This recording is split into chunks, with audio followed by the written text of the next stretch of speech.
Michael Reynolds grabbed Olivia's wrist so hard she felt her bones compress. Right there in the middle of a $500 a plate charity gala. He leaned down and whispered through his teeth, "You think leaving me was a choice, baby, I own you." Nobody around them flinched, nobody moved, because Michael was smiling the whole time, charming as ever, and the bruise forming under her sleeve was invisible to every single person in that glittering room. If you've ever felt trapped by someone who smiled at the world while destroying you behind closed doors, stay with me. Subscribe to the channel, follow this story all the way to the end, and drop a comment telling me what city you are watching from. I want to see exactly how far this story travels.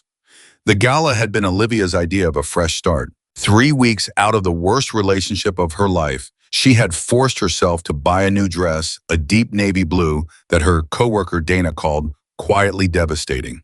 And she had shown up to the Drake Hotel telling herself that she was allowed to take up space again.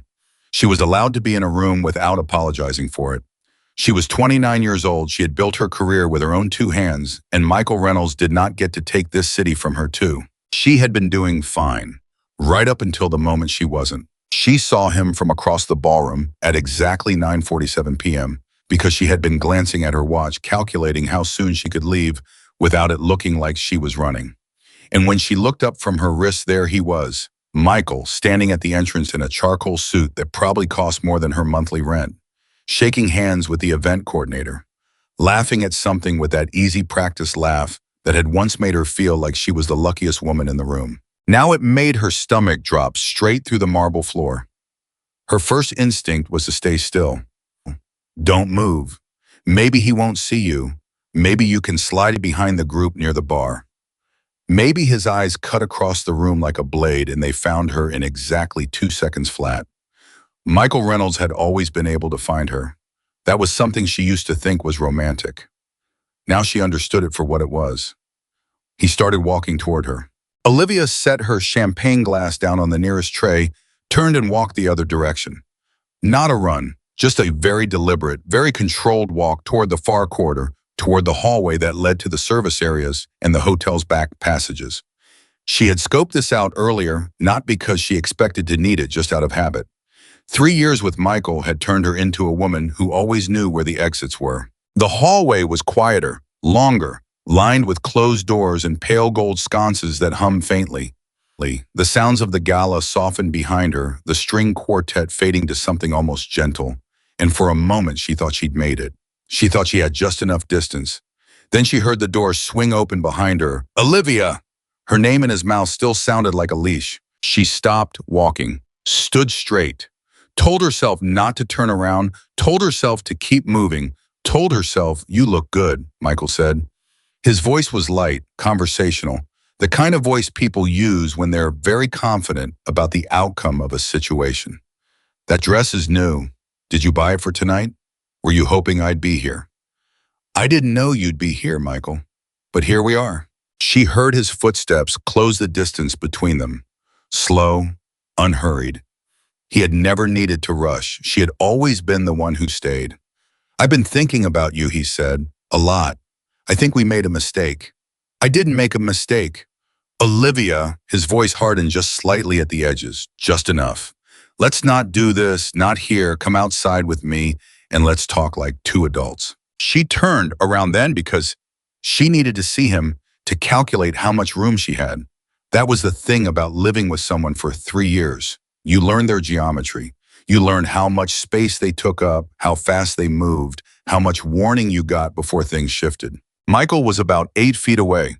His expression was pleasant, smiling even. His hands were in his pockets, posture relaxed, and he looked like a man who was simply waiting for his date to stop being difficult. "There's nothing to talk about," she said. "We're done. We have been done. I need you to respect that." "Respect," he tilted his head. "That's interesting coming from the woman who ghosted me after 3 years. I didn't ghost you. I sent you a letter. I called you. I explained everything." "Letters." His smile turned thin. "Right. Very formal. Very Olivia. You always did like to make things complicated." "Michael." "Here's what I think," he said, taking one step forward. Just one. But she felt it like he'd crossed a wall. "I think you've been telling yourself a story about who I am, about what happened between us. And I think you've been alone for 3 weeks and you're starting to realize that story was a little unfair to me. That's not what's happening. Come outside with me, just for 10 minutes. If you still want to leave after that, I won't stop you. She had heard those 10 minutes before. She knew what they contained. They contained her apologizing for things she hadn't done. They contained her explaining herself until she was exhausted and he was satisfied. They contained walking back inside feeling smaller than when she'd walked out. No, she said. Michael's jaw tightened. That was the tell. That small, almost invisible tightening along his jaw, the one he got when someone said a word he didn't like. She had learned to read it the way some people learn to read weather, not because she wanted to, but because her comfort had depended on it. You're making a scene, he said quietly. We're alone in a hallway. For now, he glanced back at the closed door behind him. But people talk, Olivia, and I'd hate for things to get complicated for you at work. I know how hard you've worked for your reputation there. There it was. That was the thing about Michael. He never threatened directly. He always just pointed at something you loved and let the implications settle. Her heart was hammering. She looked to her left, then to her right.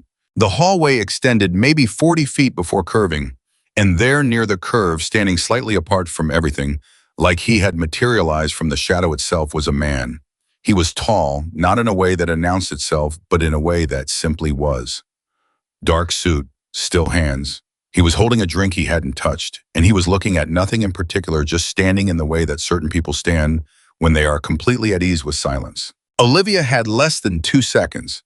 She didn't think. She couldn't afford to think. She moved. She walked straight toward the man at the end of the hall, and when she was close enough that she could see the slight curiosity in his dark eyes as he registered her approach, she reached up, put her hand against the side of his face, and kissed him.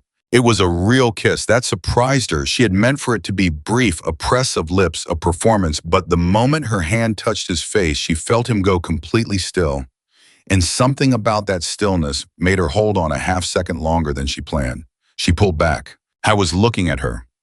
Not with shock, not with offense, with something she didn't have a word for yet. His expression was composed and unreadable, and he had not moved a single muscle that she hadn't put in motion herself. Behind her, she heard Michael stop walking. She turned slightly, just enough to address Michael over her shoulder. She kept one hand resting against the stranger's arm, light and easy, like they had been standing here together all evening. Michael, she said, I'll call you if anything changes, but please don't come to the building again. A long pause, the longest of her life probably. Then Michael made a short, sharp sound that might have been a laugh. Fine, he said. Enjoy your evening. She heard his footsteps retreat. The door opened. The distant sound of the string quartet swelled briefly and then vanished. Olivia let out a breath she had been holding for approximately 3 minutes.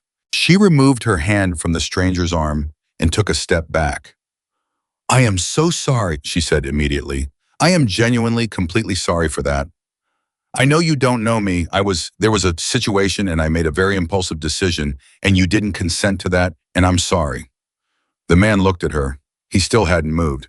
Are you all right? He said. The question surprised her. She had been braced for irritation, for wounded pride, for the kind of reaction she would have gotten from most men if she had used them as a prop without asking. But his voice was even and the question was genuine. I'm fine, she said automatically. His eyebrow moved, just slightly. I'm mostly fine, she corrected. The situation has been resolved. I'm sorry again. I'll leave you alone. She turned to go. He's still in the building, the man said. She stopped. The man you were avoiding, he said, and now she noticed that his gaze had moved past her, tracking something she couldn't see. He didn't leave. He went back to the main hall. He'll be watching the exits. Olivia's stomach turned over. Of course Michael wouldn't just leave. That wasn't how Michael operated. He would go back inside, position himself somewhere with a clear view of the front entrance, and wait to see if she left alone. He would use that information. She didn't know how yet, but she knew he would. How do you know that? She asked. Because it's what I would do, the man said simply. She turned back to face him. This was the moment she looked at him properly for the first time. The suit that fit like it had been made for him because it had. The quality of stillness around him that she had noticed from 40 feet away, and that now up close she understood was not passivity, but something else entirely, the kind of stillness that suggested a person who was always watching, always calculating, and had simply gotten very good at looking calm while doing it. His face was sharp-boned and unsmiling but not unkind. His eyes were very dark. "Adrian Blackwood," he said, and extended a hand. She shook it. "Olivia Carter." "I know who you are," he said. A small cold ripple moved through her. "You do, you're a financial analyst at Meridian Capital. You started there 6 years ago as a junior associate. Your team handled the Kessler restructuring last fall." He paused. "I read the quarterly reports." "You read Meridian's quarterly reports." "I read everyone's quarterly reports." She blinked. "Why?" "I own things," he said, not with arrogance, just matter-of-factly the way someone might say they read the news. She didn't know what to do with that. "Well," she said, "thank you for not reacting badly to the thing." "The kiss."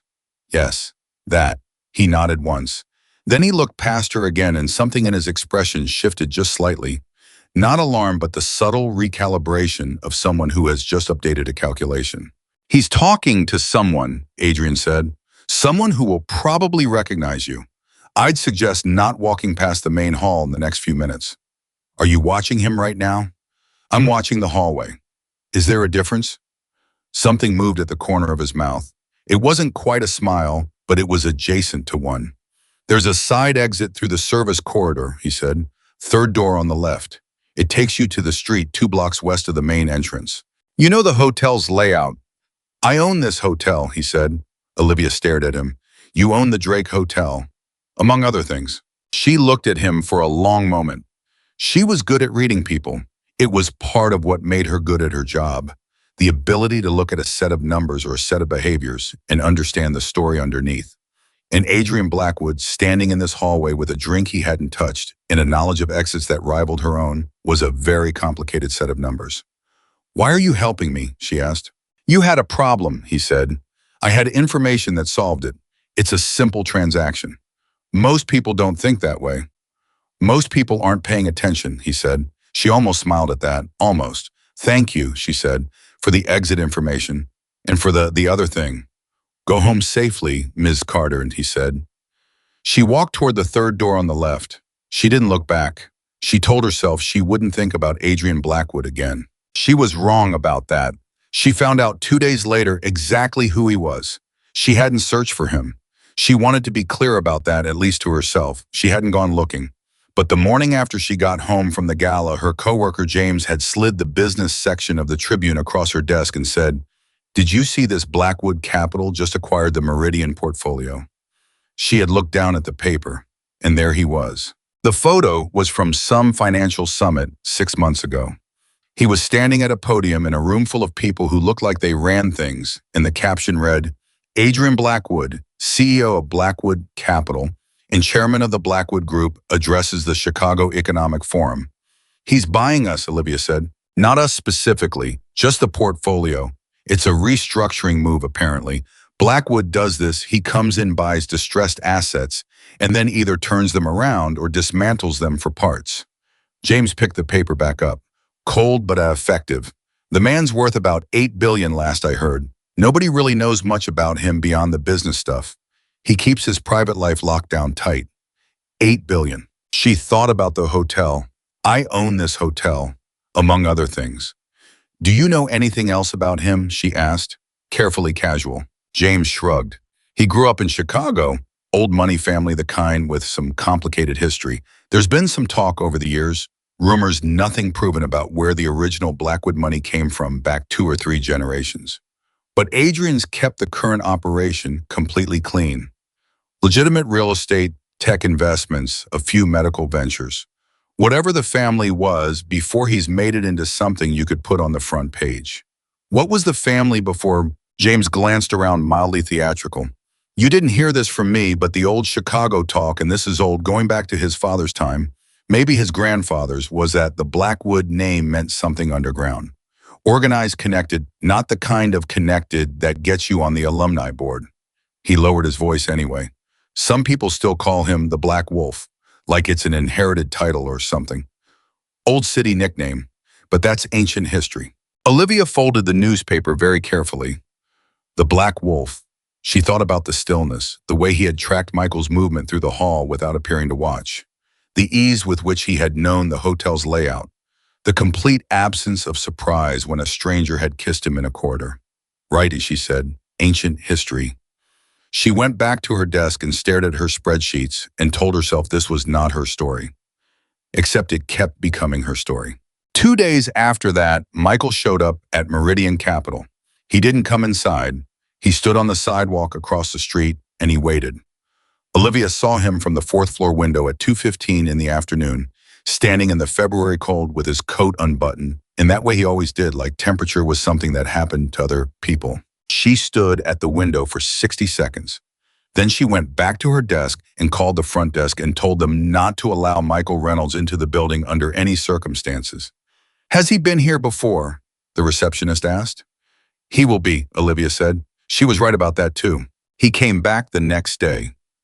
He sent flowers that afternoon, white lilies, her least favorite flower, which told her something she had always known about the quality of Michael's attention. The card said, I know I've hurt you. I just need one conversation. And she threw the card away. She had the flowers sent to the reception desk for the staff. That evening, walking to the L stop 3 blocks from the office, she heard footsteps behind her that were too deliberate to be coincidental. She didn't run. Running told him he'd won something. Instead, she pulled out her phone and pretended to make a call while her heart beat loud enough that she could feel it in her ears. She was tracking distance, tracking the nearest well-lit storefront, calculating Olivia. She turned around, but it wasn't Michael standing 10 feet behind her. It was a man in a dark wool coat. One of two, she realized, because there was another one to her left near the curb, and they were both watching her with a particular quality of attention that she recognized as professional. Ms. Carter, the first man said, Mr. Blackwood would like to know if you're all right. She stared at him. Excuse me. We saw the individual outside your building this afternoon. Mr. Blackwood asked us to make sure you reached your train safely. Mr. Blackwood sent... She stopped, recalibrated. Adrian Blackwood sent people to watch me walk to the train. To make sure you were safe, the man said with a careful emphasis that somehow managed to avoid sounding like an explanation of her own words. That's, she searched for the right word, presumptuous. Yes, ma'am. Tell him thank you, but I don't need... He also said you'd say that, the first man said. He asked me to give you this if you did. He held out a card. She took it. It was plain white heavy stock. On the back in handwriting that was spare and controlled, if you change your mind about needing anything to... The front of the card read Blackwood Capital. That was all. She looked at the two men. You can tell him I'm fine, she said, and thank you for the card. She walked to the L stop. She didn't look back, but she knew she could feel it that she was not followed, that they had stepped back the moment she made clear she was walking alone, which was somehow the most disconcerting thing that had happened all week, because Michael had never stepped back. She put the card in her wallet. She told herself it was just sensible the way she kept the number for the building maintenance line or her doctor's office. Practical information, nothing more. She did not call it. For 5 days. On the 6th day, she walked to her car in the Meridian parking structure at 8:15 in the evening, and Michael was there leaning against the driver's side door of her car like he'd reserved it. You can't keep avoiding this, he said. Michael, I need you to move away from my car. I'm not touching your car, Olivia. I'm standing near it. There's a difference. Move away from my car. Just listen. 5 minutes. I've had time to think. I've been going to therapy. That was new. She registered it, filed it under things that might or might not be true. And I understand now that I had some unhealthy patterns. But we were good together. You know we were. Under all of it, we were good. Michael, I just need to know if there's any version of this where you give me another chance. Just tell me that and I'll go. She looked at him, at this man who had spent 3 years making her feel like her opinions were wrong, her feelings were exaggerated, her instincts were broken, who had once thrown her car keys out a 7th floor window and called it a joke, who had stood in their kitchen at 1 in the morning and told her that if she left him, she wouldn't know what to do with herself, because he was the only one who really understood her. And she had almost believed him. No, she said, there is no version. Please move. Something shifted in his face, not pain. She had once thought it was pain. Now she recognized it as the expression of a man recalculating strategy. I saw the Blackwood Capital News, he said. Interesting timing. You meet Adrian Blackwood at a gala, and 2 days later he's acquiring your firm's assets. That's a hell of a first date. It wasn't a date.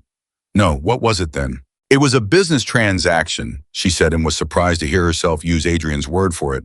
Move away from my car, Michael. This is the last time I'm going to ask before I call security. His jaw tightened. The tell.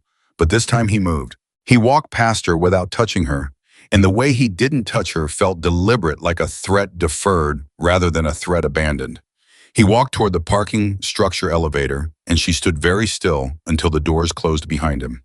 Then she took out her phone. She found the card in her wallet. She typed the number in, and she wrote, "This is Olivia Carter. I may have spoken too quickly about not needing anything. He was at my car tonight in the parking structure at my building. He didn't touch me, but I'm concerned about where this is heading. I don't know why I'm telling you this. I'm not sure what I'm asking for." She stared at the text for 15 seconds. Then she pressed send. The response came in 40 seconds. 40 seconds. "Are you in a safe location right now?" She wrote back, "Yes, in my car. Doors locked." A pause. "Then I'll have the parking structure's security contract reviewed and upgraded by morning." "And you reached out. That was the right call." She looked at those words for a long time. That was the right call. Something about those 5 words did something to her that she wasn't prepared for. Because Michael had spent 3 years making her believe her calls were wrong, her instincts were wrong, her judgment was wrong, that she needed him to tell her what the right call was. And here was a man who was essentially a stranger telling her very simply that she'd made a good decision. She drove home. She didn't cry, but it was a closer thing than it had been in a while. The next morning, she walked into the Meridian lobby and found that the security desk had a new addition, a second guard on the morning shift, and a new check-in protocol for all visitors, and a note from building management that the parking structure cameras were being upgraded to a higher resolution system. She hadn't asked for any of that specifically. She'd sent one text at 8:30 at night. She stood in the lobby for a moment, processing. Then she went upstairs, sat at her desk, and opened her email. There was one new message in her inbox from an address she didn't recognize with the subject line, "Quarterly Report, Blackwood Capital Q4." She opened it. It was just a report. No cover note, no explanation, just a document dense with figures and projections and the particular kind of financial storytelling that Olivia understood the way other people understood music. She read it, and she understood something she hadn't before. Adrian Blackwood was not just wealthy, he was architectural. He didn't just own things, he restructured them, rebuilt them from the inside, turned distressed and broken systems into something that functioned. His approach was methodical but not cold, careful but not timid. And underneath the numbers, she could see a consistent philosophy: don't dismantle for short-term gain. Rebuild for long-term stability, even when it costs more, even when the faster path is easier. She read to the last page. At the bottom, one line had been underlined in red ink, which was unusual because this was a digital document, and the line appeared to have been added after the fact. The measure of a restructuring is not whether you recovered the asset, but whether you built something the asset could not have become on its own. She stared at that line for a very long time. Then she picked up her phone and typed, "I read your quarterly report." The response came in 20 seconds this time. "You're fast." She found herself almost smiling. "I'm good at this." You underlined a sentence. A pause. That was for my own reference. The document wasn't supposed to include it. She wrote, "Why did you send it?" Another pause. Longer. "Then you mentioned Meridian handled the Kessler restructuring. I wanted to see what you were capable of. I prefer to understand things before I make decisions about them." She looked at that message. Then she wrote back, "And what decision are you making about me?" This pause was the longest yet. Long enough that she set her phone down and went back to her spreadsheets. Long enough that she almost forgot she'd sent it. When the response finally came, she had been at lunch for 40 minutes and was halfway through a sandwich at her desk. It said, "That's a good question. I'll let you know when I figure it out." She put the phone face down on her desk. She picked up her sandwich. She thought, "This is a very bad idea." She thought, "He's complicated in ways I haven't mapped yet." She thought, "The last time you trusted your instincts about a man, look what happened." And then she thought about the parking structure security. The text at 8:30 at night answered in 40 seconds. The quiet, practical way he had said, "You reached out, that was the right call. Not you're welcome, not don't worry, I'll handle it. Just the decision you made was correct." She thought about a line underlined in a digital document that had been sent at 6 in the morning, which meant he'd been awake before 6, revising a quarterly report, and had underlined something not for her, but for himself, and had sent the whole thing anyway, because he wanted to understand what she could do. She thought, "You have no idea who this man is." And she thought, "No, but he doesn't know who you are either." And maybe, for the first time in a long time, that felt less like a warning and more like the beginning of something she didn't have a name for yet. Her phone buzzed. She picked it up. The message said, "The individual from last night, Michael Reynolds. I pulled his background this morning. There are some things you should know." Her hand went still. She wrote back, "What kind of things?" And Adrian Blackwood wrote, "The kind that explain why he won't stop." Olivia read that message 3 times. The kind that explained why he won't stop. She set her phone down, picked up her coffee, set it back down without drinking it. Then she typed, "Tell me." His response didn't come immediately this time. 2 full minutes passed, which felt very long, given how fast he usually replied. Then, not over text, "Are you free this evening?" She stared at the question. 6 days ago, she had kissed a stranger in a hotel hallway. 5 days ago, she had found out he was worth $8 billion and carried a nickname that made Chicago's old guard go quiet when they said it. 4 days ago, his people had walked her to the train, and now he was asking if she was free. She wrote back, "That depends on what you mean by free." He wrote, "Dinner. Public place. I'll send you the address. You can leave whenever you want." She noticed that. "You can leave whenever you want." He'd said it like it was important, like he understood something about why that needed to be said. She typed, "Fine, 7 o'clock. He sent an address 40 seconds later. A restaurant on the north side she'd heard of but never been to, small, quiet, the kind of place that didn't have a sign out front because the people who needed to find it already knew where it was. She spent the rest of the afternoon doing absolutely no productive work. At 6:45, she walked into the restaurant and the host took her coat without asking her name, which meant Adrian had given it already, which meant he thought of the details other people forgot.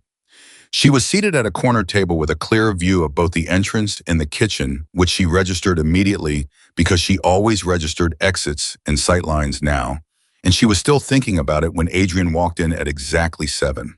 He sat down across from her without preamble. "Thank you for coming," he said. "You said you had information about Michael." "I do." He picked up the water glass and turned it once in his hand, a small, contained gesture.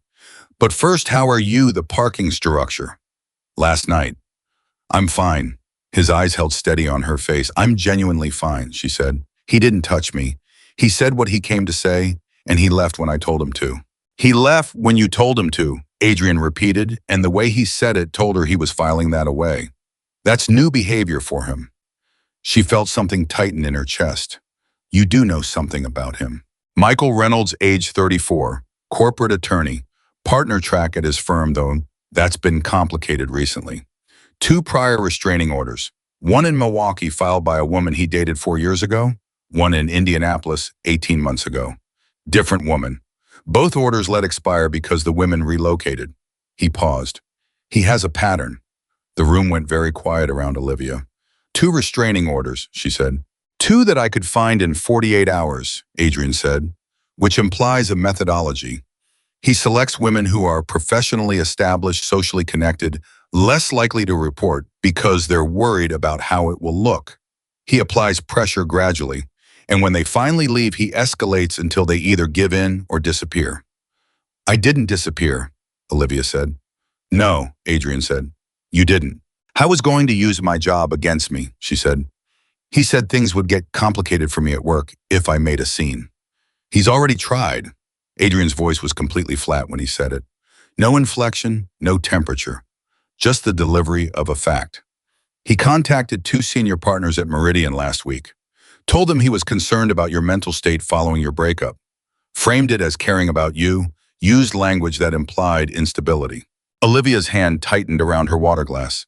"He did what—" "It didn't land," Adrian said quickly. "From what I can tell, neither partner took it seriously. Your work record is strong and he's not connected to your firm. But I wanted you to know he'd tried." She set the glass down carefully. Very carefully, because if she didn't do it carefully, she might throw it. He went to my firm, she said. The words felt strange in her mouth. He went to my partners and told them I was unstable. Yes. And you found this out in 48 hours. I have people who are good at finding things, he said. What else did they find? He studied her for a moment, like he was measuring something. Then he said, he's in debt, significant debt, not the kind that's visible on a standard credit check. He borrowed money from people who lend outside normal channels. He's had liquidity problems for about a year, which is around when his behavior toward you escalated significantly. Stress does specific things to specific types of people. He was in financial trouble while we were together. Yes. She sat back in her chair. She was rearranging things. 3 years of memories, reshuffling them with this new information slotted in. The moods that came from nowhere, the pressure, the need to control something, everything in an environment where he was losing control of the things he hadn't told her about. He wanted me to be something he could depend on staying still, she said quietly. Not to Adrian specifically, just aloud because saying it out loud completed something. Yes, Adrian said. That's a very accurate read of it. She looked at him. You're not going to say you're sorry. No, you don't need that from me. You need information, and now you have it. She almost laughed. Not because it was funny, because it was so completely different from anything she was used to. Michael had always flooded her with emotion apologies, declarations, grief, fury, an ocean of feeling that was really just distraction, she understood now. Distraction from facts, from patterns, from what was actually true. And here was Adrian Blackwood handing her facts like they were a form of respect. What do I do with this, she asked. That depends on what you want, he said. I can have his access to Meridian flagged. He'll be turned away if he comes to the building. I can have his contact attempts documented in a way that supports a restraining order if you decide to go that route. Or I can do nothing and let you handle it entirely on your own terms. Those are all legitimate options. You'd do nothing if I asked, if you told me you had it handled, yes. Why? He considered that. Because you do have it handled. You've been managing this on your own for weeks. The only reason I'm involved is because I happen to be in a hallway. I'm not here because you need saving. Then why are you here? He looked at her for a long moment. Because I find you interesting, he said finally. And because the last few days have been the most straightforwardly honest conversations I've had in a significant amount of time, which is unusual for me. Honest, she repeated. You run background checks on people. I run background checks on everyone. It's not personal judgment.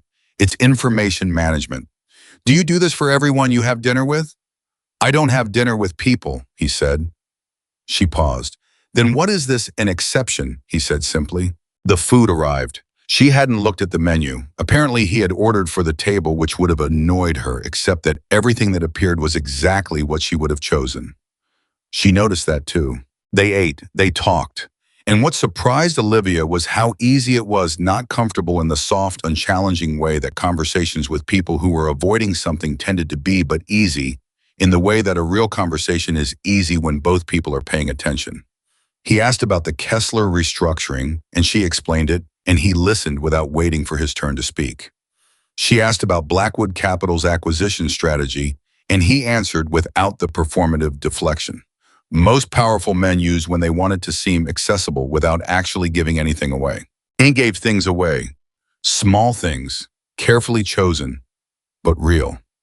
She was 40 minutes into dinner. She realized she hadn't thought about Michael Reynolds in 40 minutes, and the realization sat quietly in her chest like something beginning to thaw. Then her phone buzzed. She glanced at it out of habit. The message was from an unknown number, but the text itself stopped her cold. It said, enjoying your dinner with the Black Wolf. Make sure you ask him what happened to the last woman who got close to him. She looked up. Adrian was watching her face. He had clocked the change in her expression with that same still attention she was starting to recognize as simply how he moved through the world. What is it, he said. She turned the phone and showed him the screen. Something moved through his expression. It was brief and controlled, but she caught it, the first genuine reaction she'd seen from him that he hadn't chosen to show. Unknown number, she said. Do you know who sent this? I have a guess, he said it quietly. Is it Michael? Possibly. He set down his fork. Or it's someone who knows Michael and is doing this on his behalf.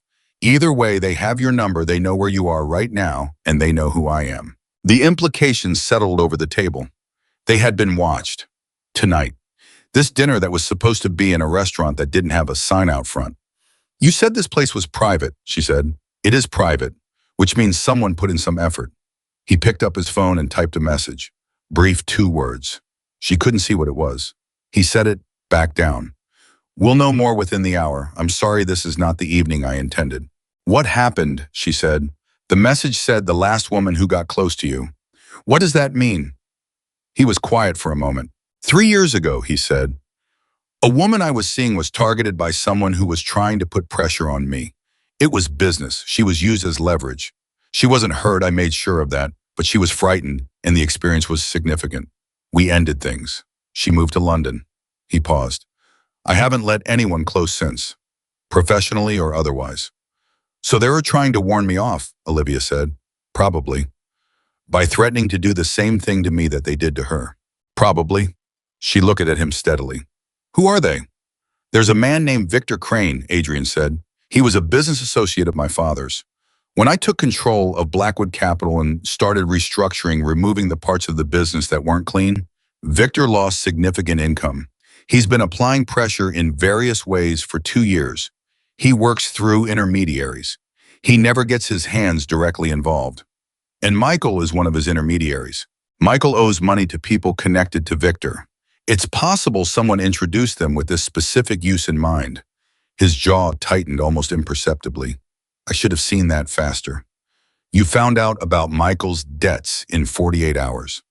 I should have found it in 12. She looked at him and understood something. He was angry, not explosively, not visibly, but in the controlled and thorough way of a person who held themselves to a standard and had just found themselves short of it. This isn't your fault, she said. No, he agreed, but it is my problem, and it's yours now too, which I did not intend. Adrian, she said his name and watched him focus on her. What did you mean when you said Victor never gets his hands directly involved? What does he do instead? He looked at her, then he made a decision. She could see him make it the way you can see someone open a door. He uses information, leaks, reputation damage, regulatory attention pointed in specific directions. He's very good at making things complicated for people without ever doing anything technically illegal. Like what Michael tried to do with my partners at Meridian. Exactly like that. So Michael isn't just an ex-boyfriend with boundary issues, she said. He's potentially being used as a vehicle for something directed at you. Yes. And I'm the connection between you and the situation he's trying to exploit. Yes. She sat back. She was doing the math, running the variables. It was what she was built for, looking at a complicated system and finding the through line, the point where all the pressure was being applied. If that's true, she said slowly, then the kiss in the hallway didn't create this situation. Michael already had a reason to target me before that night. The gala was just an opportunity for him to escalate. Adrian went very still. What? She said. You had just connected something I missed, he said. If Michael was at that gala already working an angle for Victor, his appearance there wasn't coincidental. He wasn't there because he knew you'd be there. He was there because I was going to be there. And you were just the most convenient leverage point. The room felt very different suddenly. He was using me to get to you, she said. Before we'd even met, Adrian said. They looked at each other across the table, and Olivia felt something shift in the architecture of the last 3 years. Because if this was true, if Michael had been connected to Victor Crane's operation before she'd left him, then the escalation hadn't been about her at all. The restraining orders in Milwaukee and Indianapolis, the pattern, the targeting of professionally established women. What if that was cover? What if some of it, not all of it, but some of it had been deliberate positioning? You think he chose me, she said. I think it's possible, Adrian said carefully. I don't know yet, and I don't want to tell you something that isn't certain when this is about your life. But you think it's possible? Yes. She was quiet for a moment. Then she said, 3 years. I know. I spent 3 years thinking I was too sensitive, that my instincts were off, that I was the problem in that relationship. You weren't. I know that now. I knew it before tonight, but this is, she stopped, pressed her fingers flat against the table. This is something else entirely. Yes, he said gently. He wasn't just controlling, he was possibly placed. Possibly, I'm going to find out which. And Olivia, it was the first time he'd said her first name without any preceding context, and the way it landed in the sentence made her look at him sharply. Knowing this doesn't diminish what you survived. It doesn't make it less real. It just means the enemy was larger than you knew and you still got out. She held that for a second, then she said, I kissed you in a hallway and accidentally walked into a war. Something shifted in his expression. Not quite a smile, but close. Something like that, he said. Her phone buzzed again. Same unknown number. This time the message was only 4 words. This is just starting. She showed him, he read it, looked up, and the near smile was gone. In its place was something she hadn't seen on his face before. It was cold and very precise, and it reminded her suddenly of the nickname, the Black Wolf, and what it implied about the kind of animal that carries it. Excuse me for one moment, he said. He stood and walked to the back of the restaurant, phone to his ear, and she watched him through the glass panel of the partition.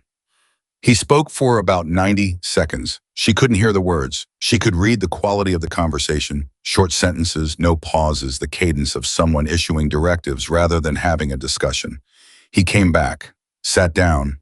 Your building security system will be upgraded to live monitoring tonight, he said.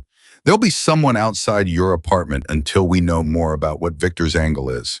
You don't have to like that, but I'm asking you to let me do it anyway. For how long? Until I have a clear picture of what's happening. She studied him. And while you're getting that clear picture, what do?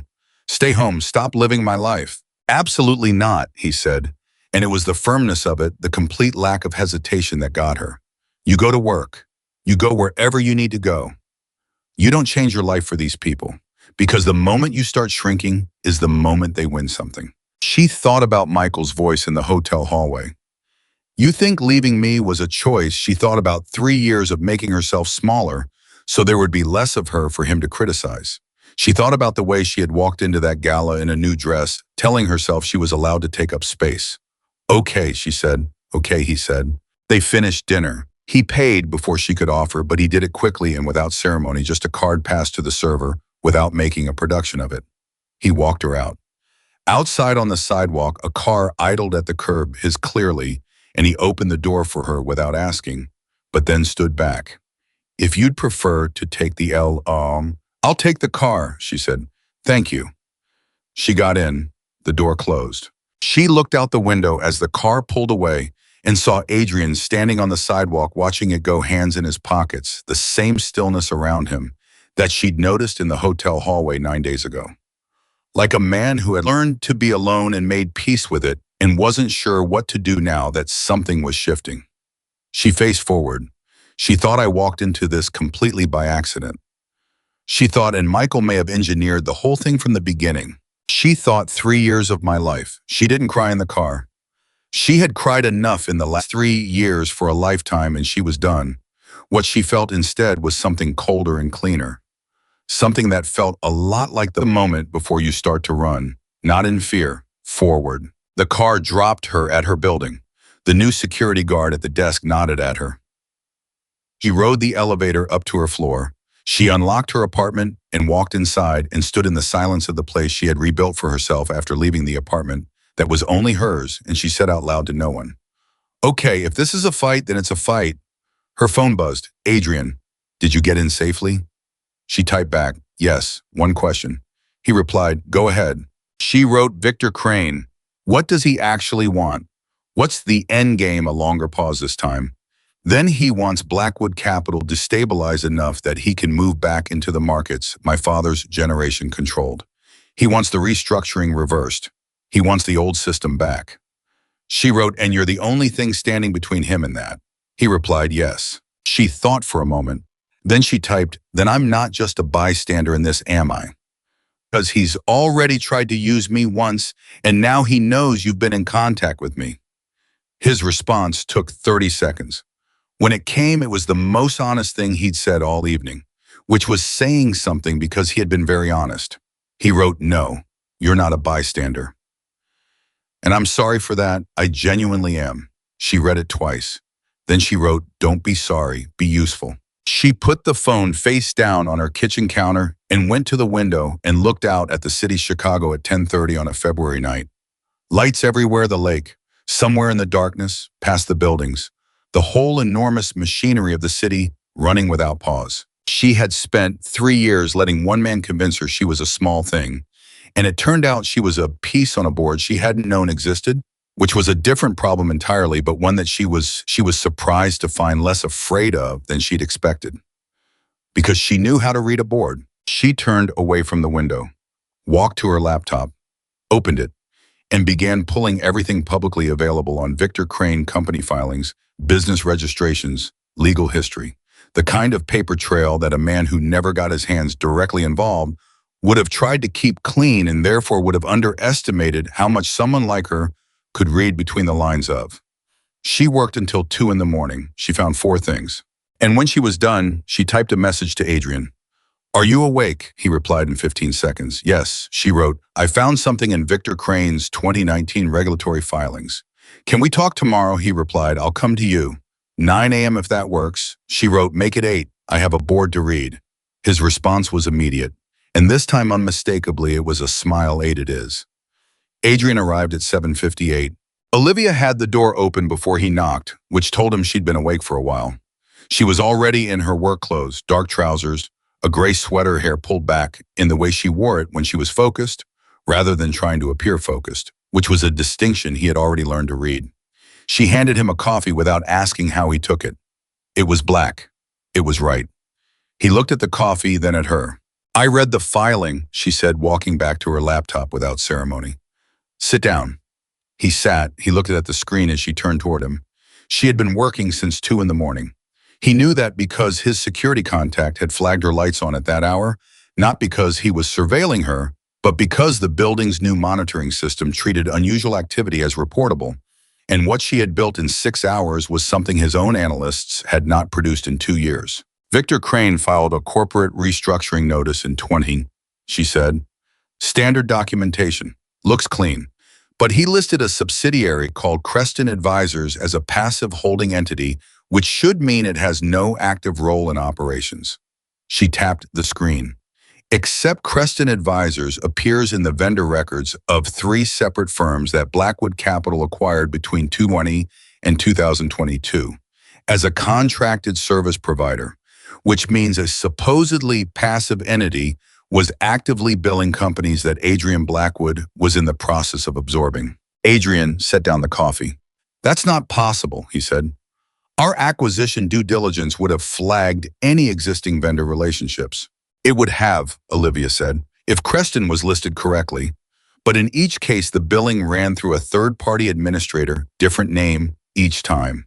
The connection to Creston only shows up when you cross-reference the registered agent filings in Delaware. And that's a manual process that most acquisition teams skip because it's 3 layers deep and technically outside the standard scope." "How long did it take you to find this?" 4 hours, she said. "But I knew what I was looking for. The pattern is consistent. He plants a vendor relationship inside a target company before you acquire it. After acquisition, you inherit the contract. The payments keep flowing to Creston, which flows back to Victor, and you've been funding your own enemy without knowing it." Adrian was quiet for 10 seconds. Olivia had counted enough of his silences to know the difference between them. Now, this one was not the silence of a man processing. It was the silence of a man containing something. "For how long?" he said. It wasn't a question. "Based on the earliest filing I could find since the second acquisition. 2020. $14 million, he said quietly, almost to himself. She looked at him. "Is that what it adds up to?" "Approximately." He picked the coffee back up, put it down again. "We've been paying him. This entire time while he's been applying pressure to destabilize us, we've been sending him money through our own accounts." "Yes," Olivia said, "and if this ever became public, it would look like you knew," she said. "That's the design. On paper, it looks like an intentional payment relationship, which means if Victor decides to leak this, it doesn't just hurt Blackwood Capital financially. It creates a compliance exposure that could trigger regulatory review. And in the middle of a regulatory review, he moves back into the markets you cleaned up." Adrian stood. He walked to the window, stood with his back to her for a moment. When he turned around, his face was composed again, but she had seen what was underneath it in the previous 60 seconds, and she understood now that controlled and unaffected were not the same thing. You found this in 4 hours, he said. I had motivation, she said. My team has been auditing Victor's operations for 2 years. Your team was looking for something illegal. I was looking for something embarrassing. Those are different searches. He looked at her steadily. What do we do with this? She noticed the we. She didn't comment on it. We document it completely and precisely, she said. Every connection, every filing reference, every payment record. We build a file that is airtight, and then we decide who we take it to. Regulatory bodies first before Victor has a chance to flip the narrative. If we file a disclosure proactively, we control the story. We're the ones who found the problem. We're the ones who reported it. That exposes Blackwood Capital to scrutiny. Scrutiny you survive, she said, because you didn't know. And we can prove you didn't know because the structure was specifically designed to be invisible to your due diligence process. She paused. The alternative is sitting on this and waiting for Victor to use it, and I'm not interested in waiting. I was looking at her with that expression again, the one she didn't have a name for yet, the one that had first appeared in a hotel hallway when she'd kissed him and apologized, and he'd asked if she was all right. You did this at 2 a.m, he said. I couldn't sleep. Because of Michael. Because of the text message. Because of the feeling of knowing someone had been watching where I was and who I was with. She held his gaze. I don't sit still when I'm scared. I work. I know, he said, and the simplicity of it, not I understand not. That must be hard, just I know, like it was something he recognized in himself, made her chest do something inconvenient. She cleared her throat. We need to bring someone else in. Someone outside Blackwood Capital who can independently verify the documentation before we file anything. A forensic accountant with no prior relationship to either of us. I know someone, he said. Elena Marsh. She's done independent work for the SEC. I've never hired her firm directly. She's clean. Call her this morning. I will. He picked up his phone and typed a message. Then he looked up. What about Michael now that we know the potential connection to Victor? His access to you is a security variable I need to account for. I've thought about that, Olivia said, and I think we're approaching it wrong. Michael doesn't know that I know about the connection, which means if he's being used as a vehicle, he may have information about Victor's operation that he doesn't understand the value of. Adrian went still. You want to talk to him, Adrian said. I want to listen to him, she corrected. There's a difference. He's going to keep trying to reach me. Let him reach me. Not privately, somewhere public, somewhere safe with someone nearby. Let him talk and see what falls out. That's a significant personal risk for you. It's a calculated one, she said. I know Michael. I know how he operates. He'll talk because he believes he's charming, and I've always eventually given in to him. He doesn't know that I know about Victor. He doesn't know that anything has changed except that I've been spending time with you. So he'll try to work that angle. What angle? He'll try to warn me about you, she said. He'll play concerned ex-boyfriend. Tell me you're dangerous, that I'm in over my head, that he's worried about me. And while he's doing that, he'll reveal what Victor has told him about you, which gives us a picture of what Victor knows or thinks he knows and what he's planning to use. Adrian studied her for a long moment. You mapped all of this out between 2 a.m. and 8 a.m. He said. I told you I don't sit still. No, he said quietly. You don't. Her phone rang, unknown number. Her eyes flicked to Adrian's face immediately. He nodded once. Take it. She answered. Miss Carter. The voice was unfamiliar. Male smooth, the kind of smooth that was practiced. I understand you've been spending time with Adrian Blackwood. I thought we should speak before things get more complicated for you. Her pulse jumped. She kept her voice level. Who is this? Someone who has your best interests in mind. I know that sounds cliché, but I assure you the concern is genuine. Mr. Blackwood is a complicated man. His world has a way of damaging people who enter it without understanding what they're stepping into. I appreciate the concern, she said, but I can manage my own relationships. Of course you can. I'm sure you're very capable. I've looked into you. Actually, your work at Meridian is impressive. The Kessler restructuring was particularly elegant. A pause. which is why I'd hate to see that career interrupted by an association with someone who's currently under a great deal of regulatory pressure. I wasn't aware of any regulatory pressure, she said carefully. You might want to look more carefully. These things have a way of becoming public at inopportune moments. Another pause. I'm not your enemy, Ms. Carter. I'm simply suggesting that now would be an excellent time to create some distance between yourself and Blackwood Capital, for your own protection. I'll take that under advisement, she said. Can I ask your name? I'll be in touch, he said, and the line went dead. She set the phone down, looked at Adrian. Victor Crane, she said. That was him, Adrian said. He had been close enough to hear he hadn't tried to listen. He had simply been there and the phone wasn't quiet. Or someone speaking directly for him. That was faster than I expected. He's worried, Olivia said. The text messages last night, now a direct call this morning. He's accelerating. Because he saw us together last night and it changed his timeline. He thinks I'm leverage, she said. He's trying to pull me out before I become something else. You already are something else, Adrian said. And the way he said it was not reassurance. It was just true. She stood up. Call Elena Marsh. I need to get to the office. I have a 9 o'clock. She picked up her bag, then she stopped. Adrian, the woman 3 years ago, the one who moved to London. Did she know what she was walking into? No, he said. Did you tell her before it was too late? A pause, longer than usual. No, he said again. I'm not her, Olivia said, not harshly, just clearly. I'm telling you that now so you don't make the same mistake twice. Don't protect me from information. That's not protection. He looked at her for a moment that lasted several seconds and contained more weight than most full conversations. Understood, he said. She walked out. By 9:15, she was at her desk. By 9:45, she had received 2 separate emails, both from anonymous addresses, both containing documents that appeared to be internal Blackwood Capital communications. She didn't open the attachments. She photographed the emails on her phone and sent the images directly to Adrian. He replied in under a minute, don't open them. They're likely designed to install tracking software. I've alerted our IT security. She wrote back, he's trying to plant something on my device. That means he knows I have access to financial records.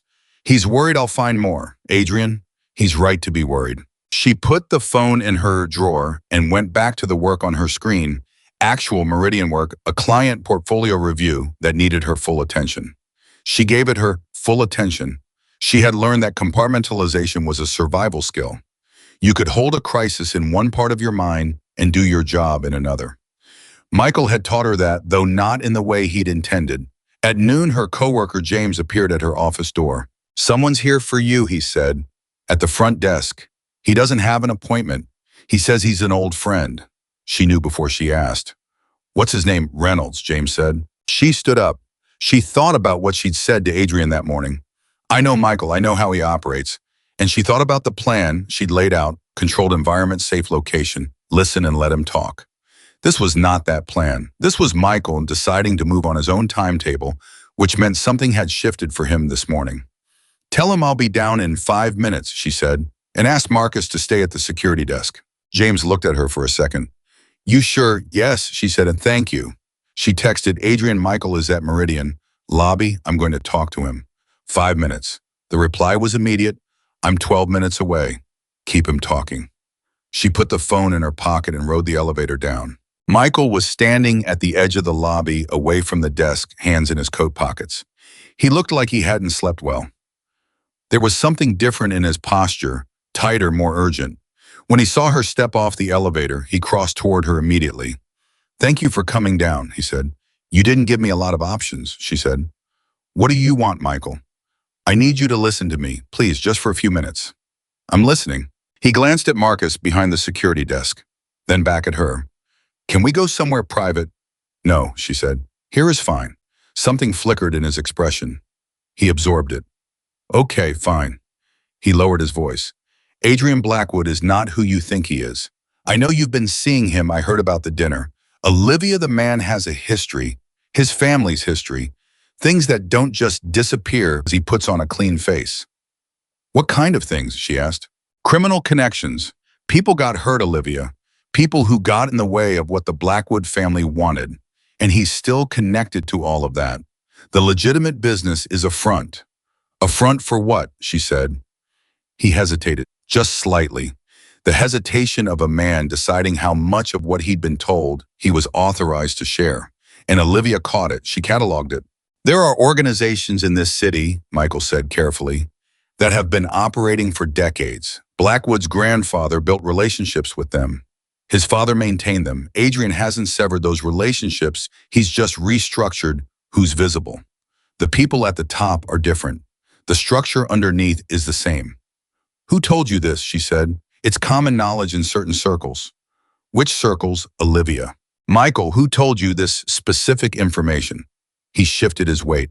I have contacts, business contacts, people who know how the city works. Business contacts, she repeated. Would one of them be named Victor Crane?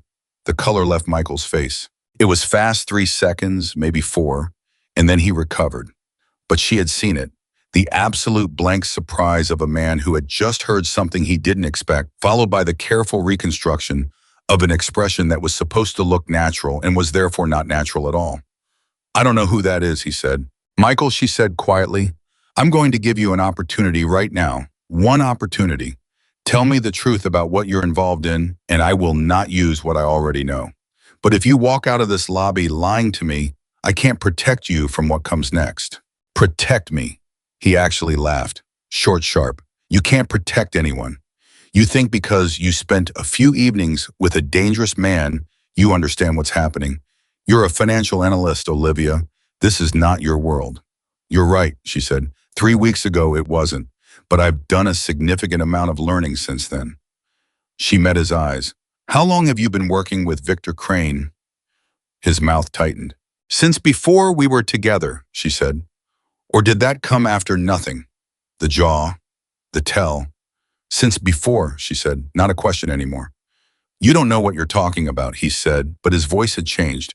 The performance was fraying. She could see it at the edges of his composure, the way something unravels from a point of stress outward. I know about the vendor relationships inside the Blackwood acquisitions, she said. I know about Creston Advisors. I know about the regulatory filing structure, and I know exactly how the money has been moving. And I know that if Victor Crane tries to use that information against Adrian, it will not go the way Victor is expecting, because everything I just described has already been documented and provided to an independent forensic analyst. Michael stared at her. You're bluffing, he said. I spent last night pulling Delaware registered agent filings, she said.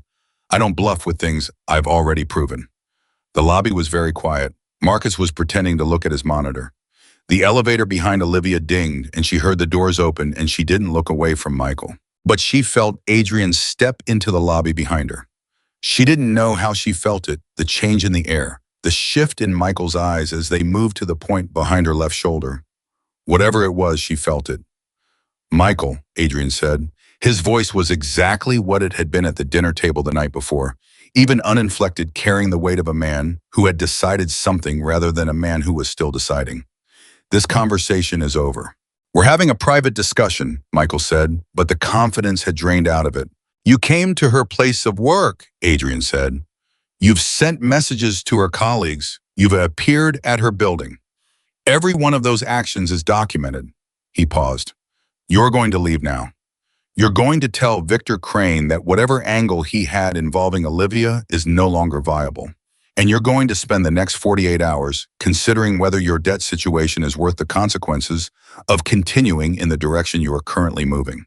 Michael looked between them, and Olivia watched him calculate. She could see it, the rapid running of numbers, what he had against what they had, what Victor had promised him against what Adrian Blackwood's full attention looked like in person, which was apparently more significant than Michael had expected. This isn't over, Michael said. It is actually, Olivia said. Goodbye, Michael. He left. He walked out of the lobby and didn't look back, and the door closed behind him, and Olivia stood there for 3 seconds, just breathing. Then she turned around. Adrian was looking at her with an expression she hadn't seen before. Not the stillness, something less controlled, something that looked like what most people looked like when they'd been running hard and had just been allowed to stop. You told him about Creston, he said. I did.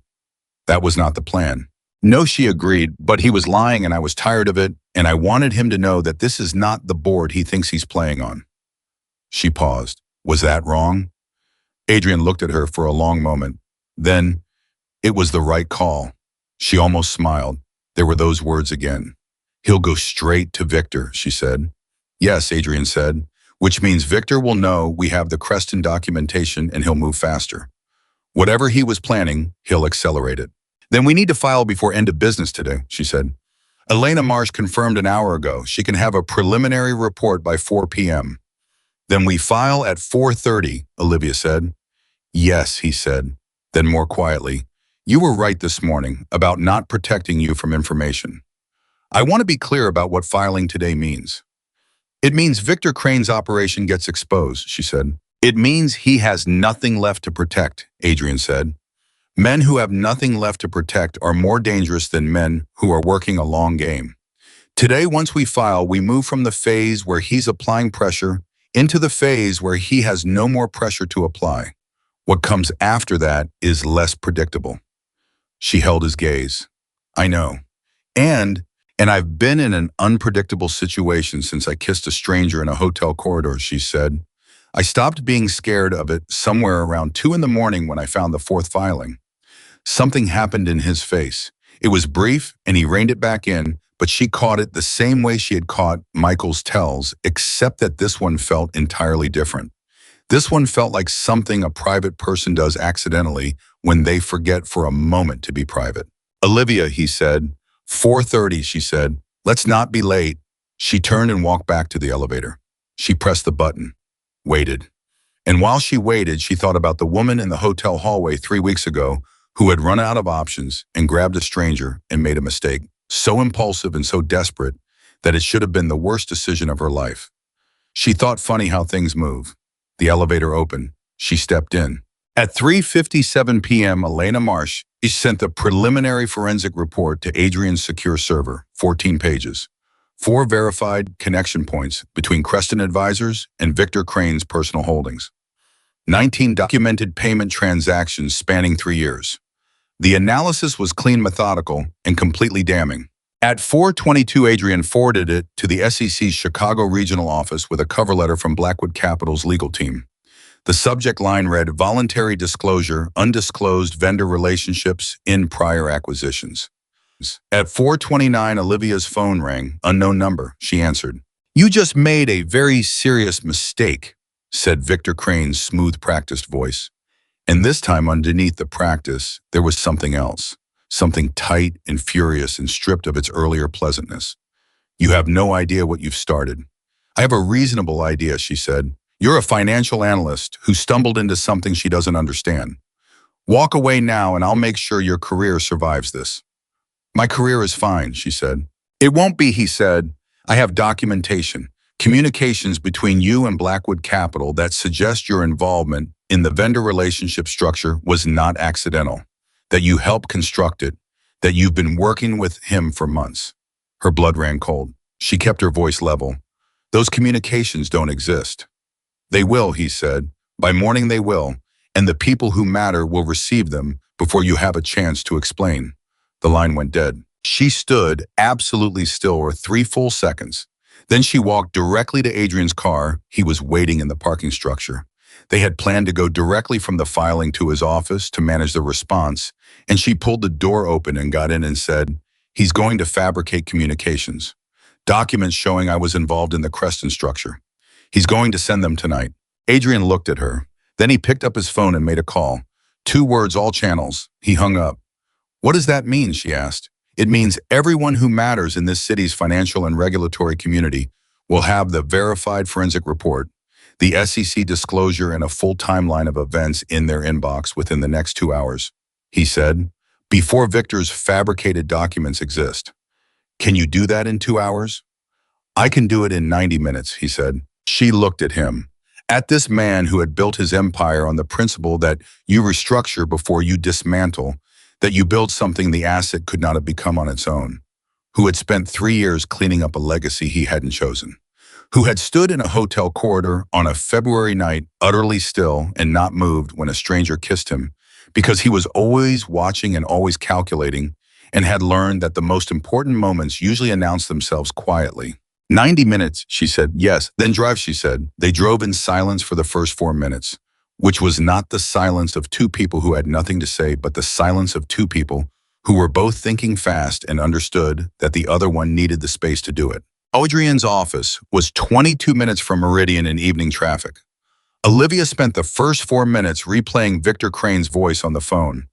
The way the practiced smoothness had cracked, the specific phrasing by morning they will, which meant he didn't have the fabricated documents yet. He was going to create them overnight and distribute them before she had a chance to respond. He needs time, she said. Adrian glanced at her. To create the documents, she said. He said by morning. That means he's working backward from a distribution time, and he needs the night to fabricate something credible, which means if we move in the next 2 hours, we close that window entirely. Already moving, he said. He had his phone in his left-hand thumb working the screen while he drove with his right. She noticed he was a precise driver, not slow, not showy, just exactly as fast as the situation allowed. Who are you contacting? David Reese at the Tribune's financial desk. Ellen Park at the Chicago Business Journal. A compliance officer at First Midwest, who I've had a working relationship with for 6 years. Marcus Webb at the U.S. Attorney's Office, who has been trying to build a case against Victor's network for 18 months and has lacked the documented financial chain to do it. He paused. And my attorney, who is already drafting a defamation preservation notice in the event that fabricated documents do circulate. She processed this. Marcus Webb at the U.S. Attorney's Office. You have a working relationship with the federal prosecutor. I've been cooperating with his investigation since it opened, Adrian said. Quietly, it was part of how I've been restructuring, removing the elements of the business that couldn't survive legal scrutiny and providing documentation to federal investigators as I found it. Victor doesn't know about Webb. Does Victor know about anything you've just told me? Not until tonight, Adrian said. So you've been building a federal case at the same time you've been restructuring the business? Yes. And you didn't think to mention this earlier. He was quiet for exactly 3 seconds. I wasn't sure how much you wanted to know, he said. You told me not to protect you from information. I'm still calibrating what that looks like in practice. She looked at him, at his profile, the clean jaw, the eyes on the road, the hand on the phone that was moving with the efficiency of someone executing a plan they'd rehearsed. And she thought this man has been fighting this war for years. Quietly, without anyone beside him, restructuring and cooperating and building a case in the dark alone, because the woman 3 years ago went to London and he never let anyone close enough to be in this with him. The 90 minutes, she said, walk me through exactly what goes out and in what order. Webb gets the forensic report first with a call from my attorney explaining the voluntary disclosure we've already filed with the SEC. That creates a federal record that precedes anything Victor releases tonight. Reese and Park get the story simultaneously, full documentation package embargo until 6 a.m., which gives them time to verify independently before they run it. The compliance officer at First Midwest gets a heads up because Victor uses that bank for 2 of his shell structures, and a fraud alert on his accounts tonight limits his ability to move money before the story breaks. He glanced at her. First Midwest contacts. She understood immediately. You want me to call them? You're an independent analyst with no prior Blackwood affiliation. Your call carries different weight than mine. You want me to flag the accounts based on the forensic report I found. Independently, he said. Your discovery, your call, your professional judgment. I'm not asking you to do anything improper. The documentation supports it. She thought about it for 5 seconds. Give me the account numbers and the contact name. He read them from memory. She put them in her phone. They pulled into the parking structure beneath Blackwood Capital's building at 517. The building was 40 stories, dark glass, the kind that absorbed the city around it and gave nothing back. She had walked past it 100 times without thinking about who was on the top floors. She thought about it now. They took the private elevator to the 38th floor. The office was large and spare, not minimal in the fashionable sense, but minimal in the sense of a person who kept only what they used and used everything they kept. She noticed 3 things: a desk covered in organized documents, a full wall of windows facing north, and on the credenza, behind the desk, a single-frame photograph of a man she didn't recognize. She didn't ask about the photograph. Not yet. Sit anywhere, he said. I need 12 minutes. She sat at the conference table, pulled out her own phone and dialed the compliance number at First Midwest. The officer's name was Thomas Brandt. He answered on the second ring. "Mr. Brandt," she said, "my name is Olivia Carter.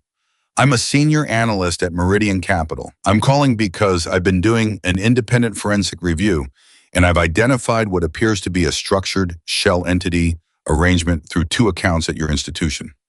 I want to file a voluntary suspicious activity referral before close of business today." A pause. "What accounts?" She read them off.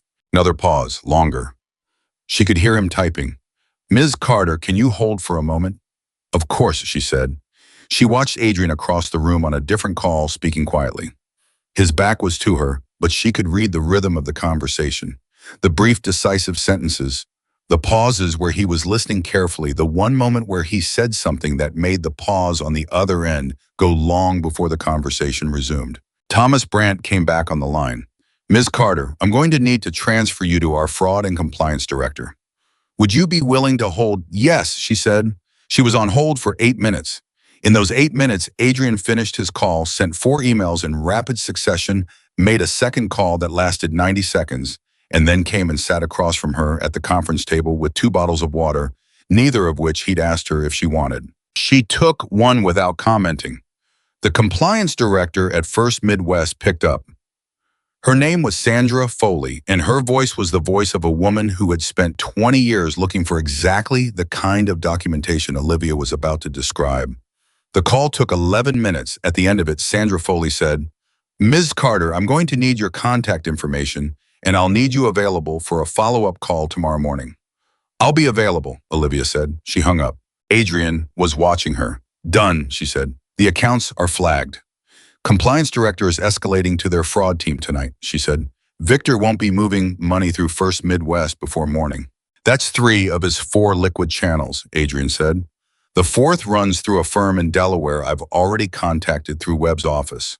He looked at his watch. "It is 5:41 p.m. In the next 14 hours, the SEC has our voluntary disclosure on record. Webb has the forensic documentation. 2 major financial journalists have the full package under embargo. Victor's primary banking channels are frozen pending review, and there is a federal preservation notice in place against any fabricated documents he circulates." She looked at him. "And Michael Reynolds," Adrian said, "filed for a continuance on his partnership track at his firm this afternoon. My guess is he called in and asked for a leave of absence."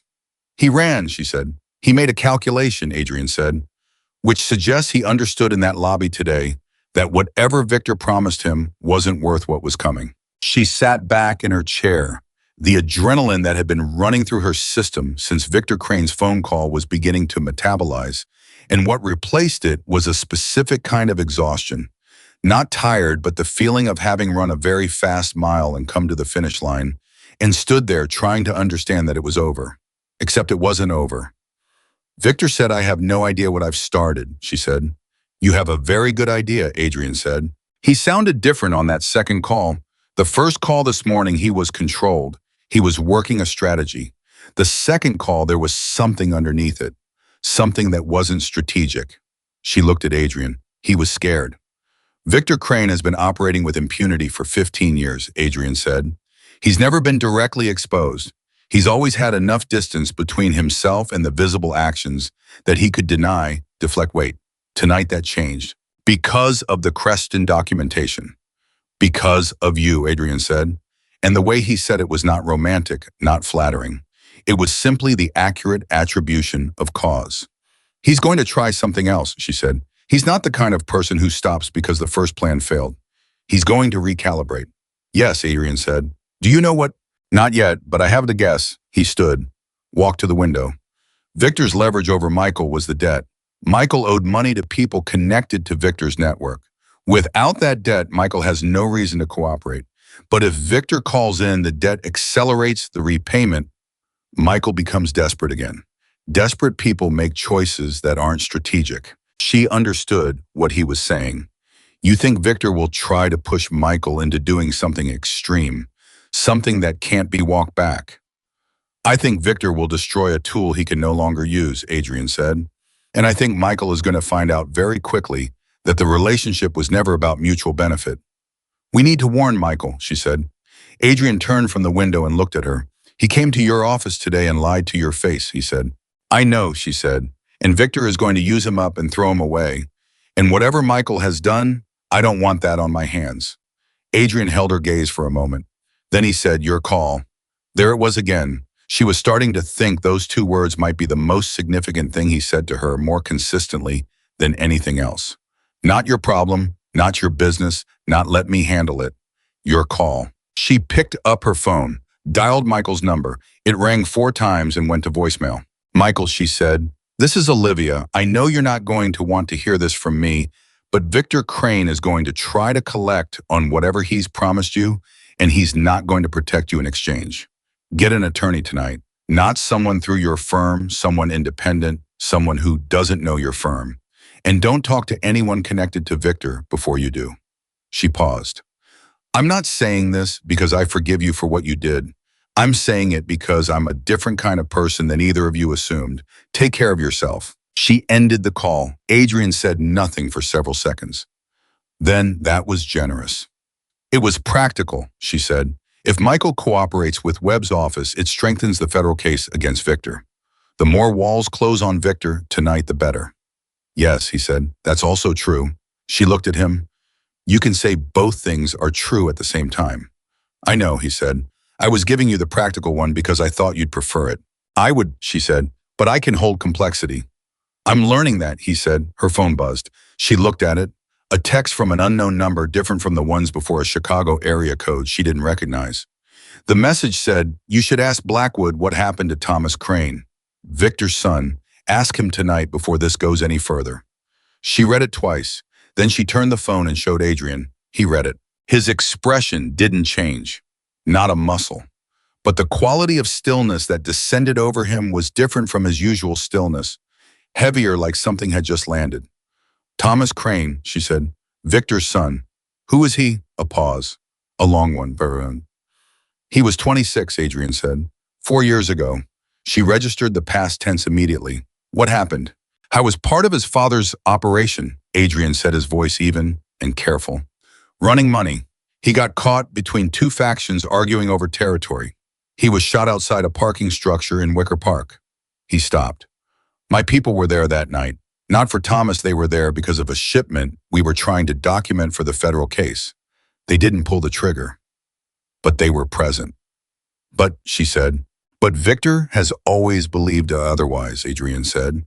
He's never accepted the other explanation. He's been convinced for 4 years that Blackwood Capital, that I am responsible for his son's death. The room went completely still. This isn't about business, Olivia said. The vendor relationships, the regulatory exposure, the destabilization of Blackwood Capital. None of that is the point. No, Adrian said quietly. The business is the method. The reason is personal. I wants to destroy everything you've built, she said. Not because it competes with him, because he wants you to know what it's like to lose something. Yes. And you knew this, she said. You knew the real reason this whole time. He met her eyes. Yes.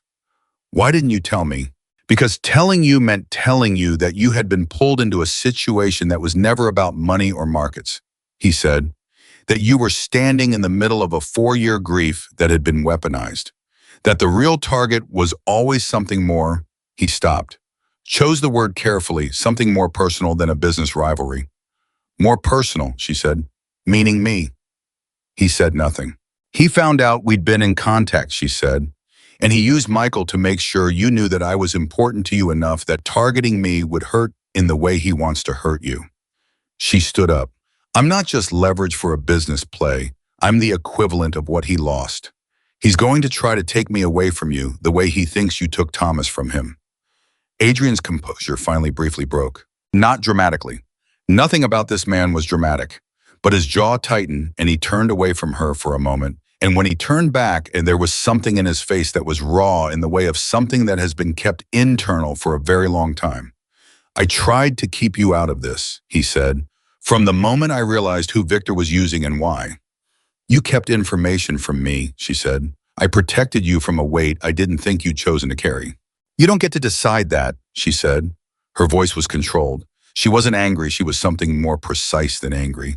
You can't say to me, I'm not protecting you from information, and then protect me from the most important information. That's a contradiction. I know, he said. He didn't flinch from it. If I had known from the beginning that this was personal, that Victor's grief was the engine of this, I would have approached everything differently. I would have understood the stakes. I know, he said again. Are there other things you haven't told me? A pause, the truest pause she'd ever seen from him, because he was actually thinking about the answer rather than calculating what to give her. My father, he said, there are things about my father's relationship with Victor that I know and that are relevant. I didn't tell you because they paint a picture of where I come from he stopped. That you what? That I was afraid would change how you see me, he said. The room went very quiet. She had not expected that. She had expected many things from Adrian Blackwood in the weeks she had known him: precision control, information, practical care. She had not expected him to say the word afraid. Tell me, she said. He told her. It took 22 minutes. He spoke without stopping, without softening, without the careful, calibrated disclosure she'd seen from him in every previous conversation. He told her about his father, Marcus Blackwood, who had built the original empire on relationships that were not clean and had known they were not clean and had made peace with that. He told her about growing up in a house where certain conversations happened in certain rooms, and you understood from the time you were 12 that the family business had layers that would never appear in a corporate filing. He told her about the night he was 23 and his father called him into the study and told him he was inheriting the whole structure, all of it, every layer, and what Adrian had said back. He told her about the 7 years between that conversation and his father's death, during which he had been positioned inside the legitimate business, learning at building relationships with people like Marcus Webb, making himself useful to federal investigations in ways that his father never knew. He told her about the night his father died at 61 of a heart attack and how he had sat in that study for 3 hours alone and made a decision about what the rest of his life was going to be used for. And he told her about Thomas Crane, every detail, what his people had seen, what they'd reported to him, how he had spent 6 months trying to get the information to Victor through back channels, the truth, the documented proof of what had actually happened, and how Victor had refused to receive it. How a man in grief could build a wall of certainty so solid that evidence couldn't penetrate it, because certainty was the only thing holding him together. When he was done, he stood very still and waited. She was quiet for a long time. Then she said, "You've been carrying this alone for 4 years." Yes. The restructuring, the federal cooperation, all of it was you trying to fix something that your father built while simultaneously defending yourself against a man who blames you for something you didn't do. Yes. And you let me find the Creston documentation, she said. You sent me the quarterly report. You gave me the dinner and the calls and the access and the information, and you were giving me a way into this. You were letting me help. I was letting you choose, he said, and there's a difference. Was there? You could have read the quarterly report and found it uninteresting. You could have taken the information about Michael and applied for a restraining order and gone back to your life. You could have walked out of this at a dozen points. I gave you information. You chose what to do with it every single time. She looked at him for a long moment. You were terrified, she said, that I'd find out about Thomas Crane and leave. He didn't answer, which was an answer. I'm not leaving, she said. Olivia, I'm not leaving, she said again more firmly, but I need you to understand something. The reason I'm not leaving is not because of what you've built or what you're worth or because you put security on my building. It's because every time you gave me information, you gave me the real kind. Because you said your call and meant it. Because you sat across from me tonight and said the word afraid, which I suspect you have not said to another person in quite some time. He held her gaze.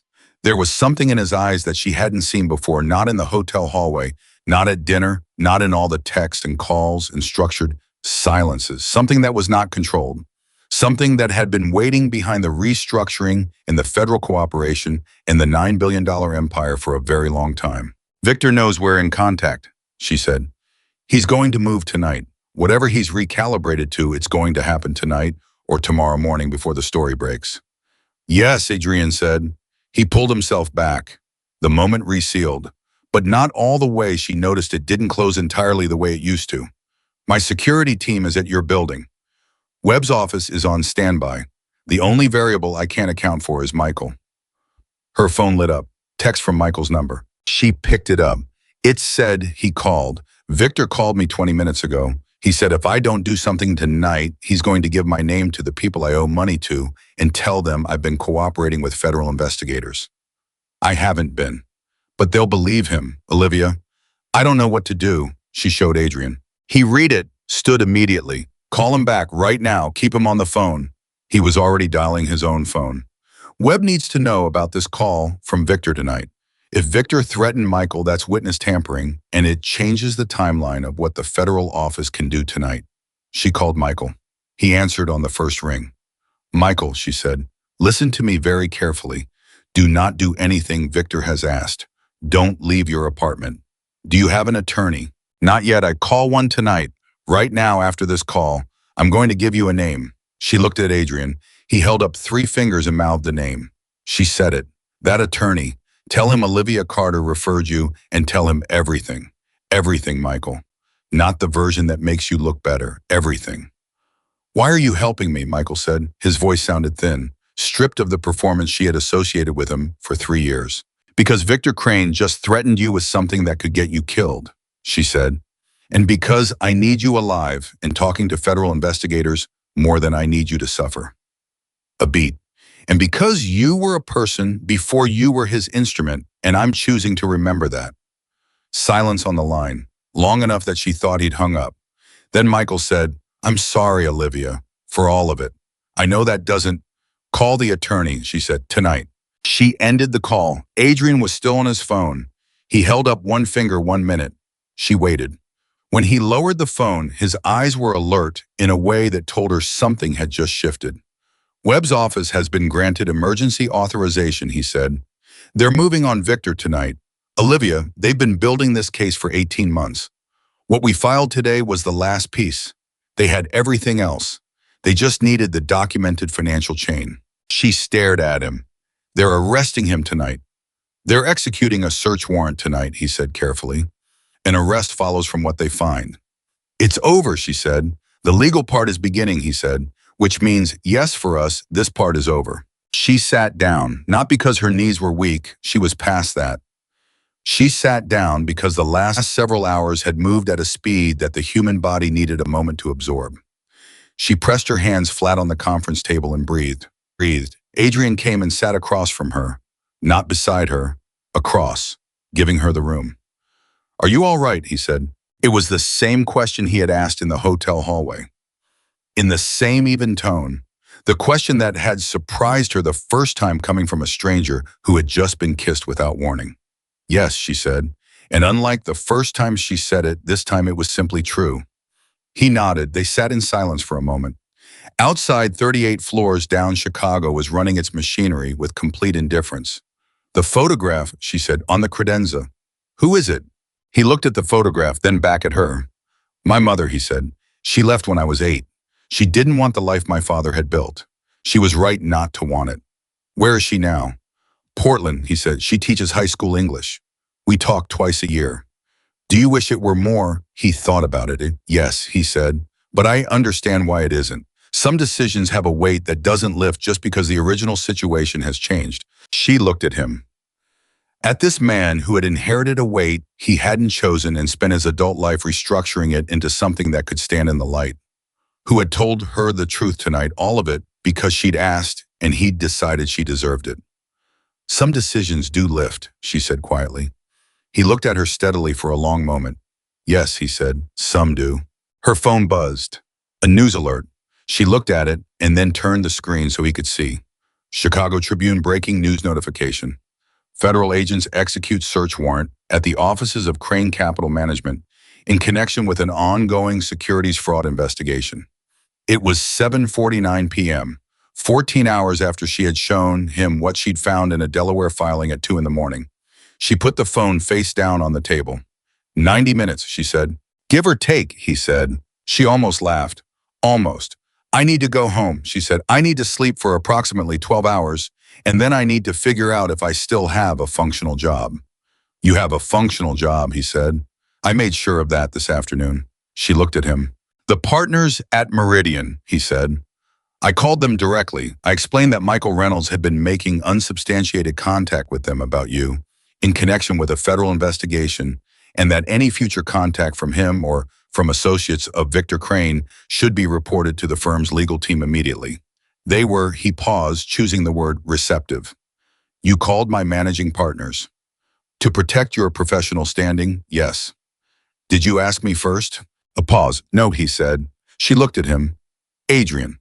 I know, he said immediately. That was not your call. That was mine, and it shouldn't have been. No, she said.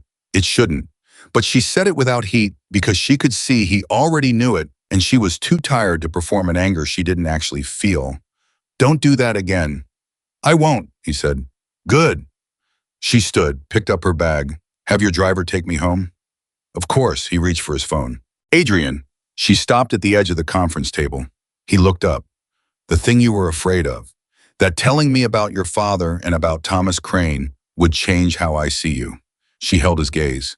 It did change how I see you, but not in the direction you were afraid of. He was very still. Good night, she said. She walked to the elevator. Behind her in the 38th floor office that absorbed the city and gave nothing back, she heard him say quietly, Good night, Olivia. The elevator opened. She stepped in. The doors closed. And somewhere below in the city that had been running its machinery all evening, without pause, something very old and very entrenched was being taken apart, piece by piece, and it could not put itself back together. She slept for 9 hours. Not 12 the way she'd said she needed, but 9, which was more than she'd managed in a single stretch in the past month. And when she woke up at 6:47 in the morning, the first thing she did was reach for her phone, not out of anxiety, but out of habit, and the difference between those two things felt significant. The Tribune's story had run at 6 a.m. She read it in bed, still in yesterday's clothes, because she had been too tired to change. The headline was precise and unglamorous. Federal agents execute search warrant at Crane Capital Management in connection with securities fraud investigation. And the story that followed was equally precise, citing the voluntary SEC disclosure from Blackwood Capital, the independent forensic analysis, and the documented financial chain connecting Victor Crane's shell structures to payments that had been running through legitimately acquired companies for 3 years. David Reese had written it cleanly. No speculation, no unnecessary drama. Just the architecture of what Victor had built laid out in a way that any reader could follow. There were 3 other messages on her phone. One from Adrian sent at 6:15. Story is clean. Webb made 2 arrests last night. Victor was not among them. His attorneys got ahead of the warrant. He's not in custody yet, but his access to assets is frozen. More to come today. One from James at Meridian, sent at 6:22. I just read the Tribune. Are you okay? Also, I think you might be the most interesting person I work with, and I had no idea. And one from a number she didn't recognize that turned out, when she Googled it, to be a Portland area code. That one just said, This is Caroline Blackwood, Adrian's mother. He doesn't know I'm writing to you. I just want to say whatever you did last night, thank you. He sounded different when I called him this morning. He sounded the same way for 4 years, and last night he didn't. So, thank you. Olivia read that message 3 times. Then she got up, showered, changed, and went to work. The Meridian lobby felt different that morning. Or maybe she felt different in it, the way places change when your relationship to your own life shifts. Marcus at the security desk nodded at her with something that was more than the standard professional acknowledgement, and she realized the upgraded system and the new protocols had given the whole building a different quality of attention. James was at her office door before she had her coat off. Talk to me, he said. I can tell you what's public, she said. That's fine. The Tribune story was extraordinary. Creston Advisors, we almost did a deal with a Creston-affiliated entity 2 years ago. I remember the name in a prospectus. We walked away because the documentation was thin. She looked at him. You walked away from a Creston deal. Our compliance team flagged it. Thin beneficial ownership disclosure. He paused. Olivia, was that?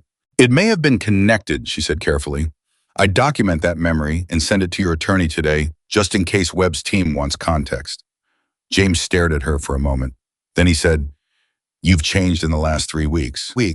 Yes, she said simply. I have. He nodded slowly. Good change, I think. Yes, she said again. Good change. Her 9 o'clock was a client portfolio review that she ran with complete focus, the way she had learned to compartmentalize crisis in one room work in another, each getting what it needed. At 10:45 her phone rang. Marcus Webb. She answered immediately. "Ms. Carter," he said, "I wanted to call you directly. We executed a second warrant this morning. Victor Crane surrendered to federal authorities at 9 a.m. with his legal team." He paused. "He's in custody." She sat back in her chair. "Kate," she said, it came out quieter than she intended. "The forensic documentation you assembled was critical," Webb said. "I want to be straightforward with you. We had the structure of the case. We had the relationships, the history, some financial trails. But what we were missing was the precise documented chain between the shell entity and the acquisition payments. Without that chain, we had circumstantial evidence. With it, we have something that will hold up." "Elena Marsh did the verification," Olivia said. "She did, and we'll use her work, but you built the map she verified." He paused. "I also want you to know that Michael Reynolds contacted my office this morning through independent counsel. He's agreed to provide a full account of his involvement with Victor Crane's operation in exchange for cooperation consideration." She closed her eyes briefly. He called the attorney. "First thing this morning, apparently." "A beat. You encouraged him to do that." "I told him to get an attorney," she said. "You did more than that from what his counsel described." Webb's voice carried something that was professionally warm, which was its own specific tone. "The account he's giving is detailed and credible. It includes information about the original approach, who connected him to Victor, how far back it goes, what he was instructed to do and when. It's going to be useful." She thought about Michael's voice on the phone last night. Thin, stripped. She thought about 3 years of believing she was the broken one, and what it meant to know now that the machinery around her had been intentionally assembled to keep her that way. "Is there anything else you need from me?" she asked. "Potentially. We'll be in touch." Another pause. "Ms. Carter, you handled an extraordinarily complicated situation with a level of judgment that most trained investigators don't always manage. I mean that." "I was protecting myself," she said. "That's usually how the best work gets done," he said. She thanked him and ended the call. She sat at her desk for a moment without moving. Then she picked up the phone and called Adrian. He answered on the second ring. "Webb called you." "Just now," she said. "Victor's in custody." "Yes," his voice was steady. She searched it for something relief satisfaction, the particular release of a weight that's been carried too long, and what she found was quieter than any of those things. It was the sound of a man who had expected this moment for 4 years, and now that it had arrived, didn't quite know what to do with his hands. "How are you?" she said. A pause. "I've been trying to answer that since 9 a.m., he said. "Take your time," she said. "It's a real question." "I know," he said. "That's why it's taking time." Another pause. "I think I'm relieved, and I think underneath the relief there's something I'm not sure I have a name for, something that's been compressed for a long time and isn't sure yet what shape it will take when it's not compressed anymore." She thought about his mother's message. He sounded different. He sounded the same way for 4 years, and last night he didn't. "Your mother called me," she said. A silence. A very specific kind. "She found your number," where he said, finally. She didn't say. "She's resourceful," he said, and there was something in the way he said it, not surprised, not annoyed, just the tone of a man who loves someone and hasn't always known how to say so. "What did she say? That you sounded different this morning," Olivia said, "when she called you." He was quiet for a moment. "I told her about you," he said. "What did you tell her?" "The true version," he said, "not the strategic version. The one where a woman kissed me in a hotel hallway, and I couldn't stop thinking about it for reasons I didn't immediately understand." A pause. "She cried a little. She tries to hide it, but I can always tell." Olivia pressed her free hand flat against her desk, grounding herself. "Adrian," she said. "Yes. I want to have dinner, not to debrief, not to strategize, just dinner." A beat, then, and she could hear something in his voice that he wasn't bothering to hide. "Tonight." "Tonight," she said. "Same restaurant," he said. 7 o'clock. 7, she agreed. She put the phone down and looked at the window and thought, a month ago I was buying a navy blue dress and telling myself I was allowed to take up space.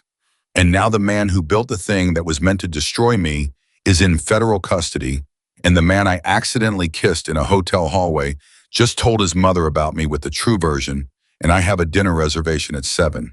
She went back to work. The afternoon moved fast. 3 calls from financial journalists looking for comment. She declined all of them politely and directed them to Blackwood Capital's media contact. 1 call from Elena Marsh confirming that her preliminary report had been formally submitted to the SEC and that she had been retained by Webb's office as an expert witness.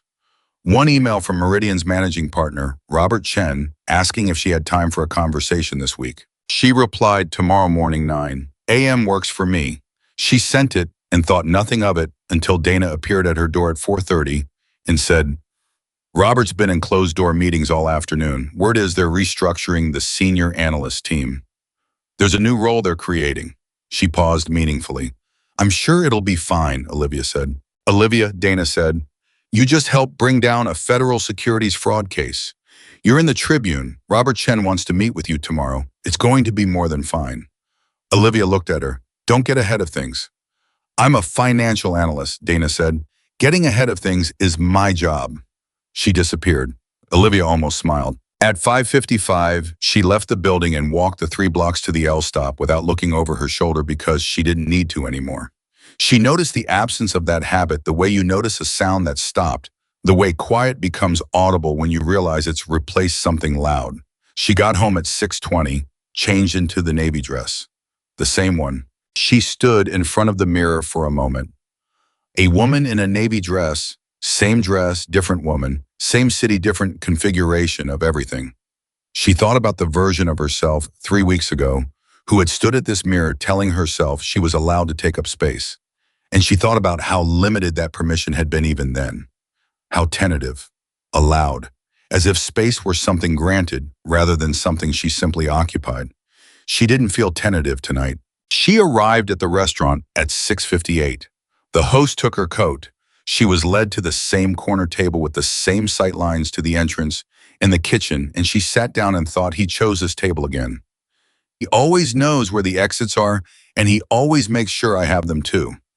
Adrian arrived at 7 exactly. He sat down. He looked at her. His eyes moved from her face to the dress and back to her face, and he said, "That's the same dress." "I know," she said.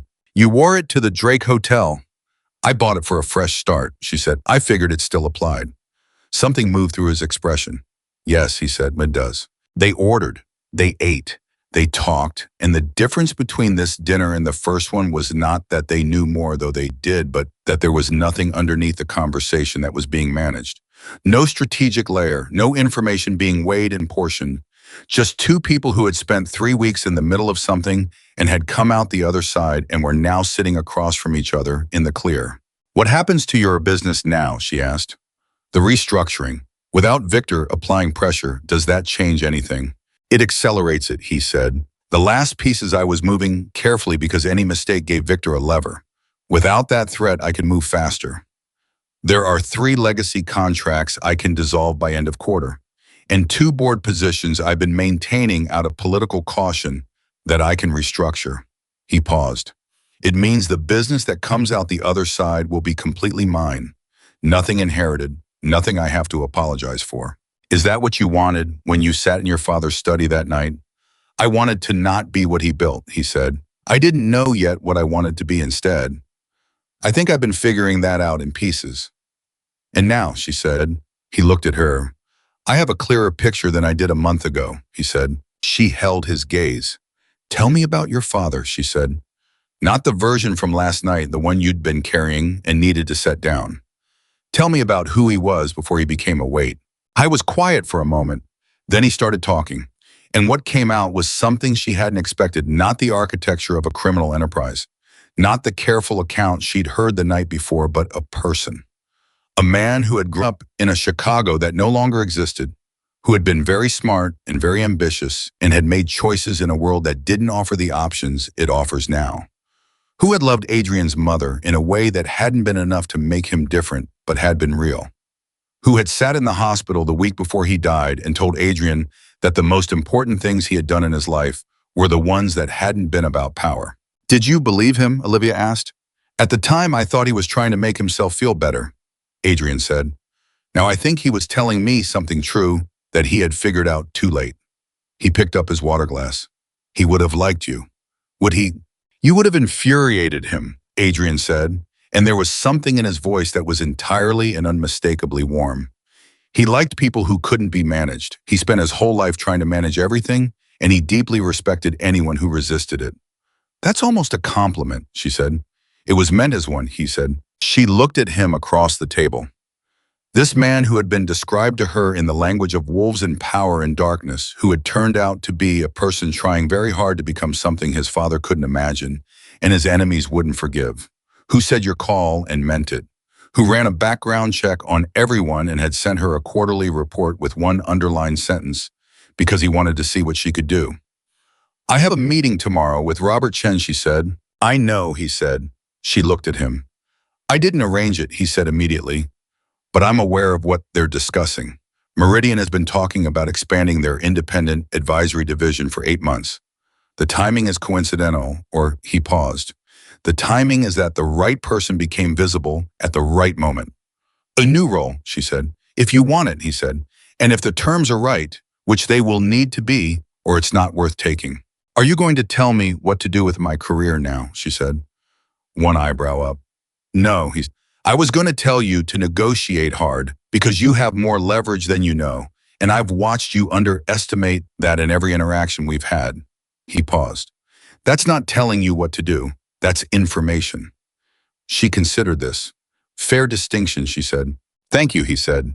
And the small formality of it, delivered with complete seriousness, made her laugh, actually laugh, not the controlled, almost smile she had been producing for the last month, but a real laugh that surprised her with how easy it was. He looked at her when she laughed, like a man seeing something he had been waiting for without quite knowing he was waiting. What? She said. Nothing, he said. He stopped. Say it, she said. I've heard you be sharp, and I've heard you be precise, and I've heard you be tired, and I've heard you be angry, he said. I haven't heard you laugh. She looked at him. You'll hear it more, she said quietly, if you're around. I intend to be, he said. If that's all right. It's all right, she said. They finished dinner. He paid. She let him without the internal negotiation she'd had with herself the first time about what it meant or didn't mean. It didn't mean anything except that he'd gotten there first. She'd get there first next time. The thought that there would be a next time came naturally, which was its own kind of answer. Outside on the sidewalk, his car at the curb, the city doing its late evening work around them, he turned to her. There's something I want to say, he said, and I want to say it correctly, so tell me if I don't. Go ahead, she said. The night in the hotel hallway, he said. When you kissed me, I was having a terrible evening for reasons unrelated to you. An unproductive meeting with Victor's attorney that afternoon. A sense that the whole situation was moving in a direction I couldn't see clearly. I had stepped into that hallway because I needed 2 minutes where nobody needed anything from me. He paused.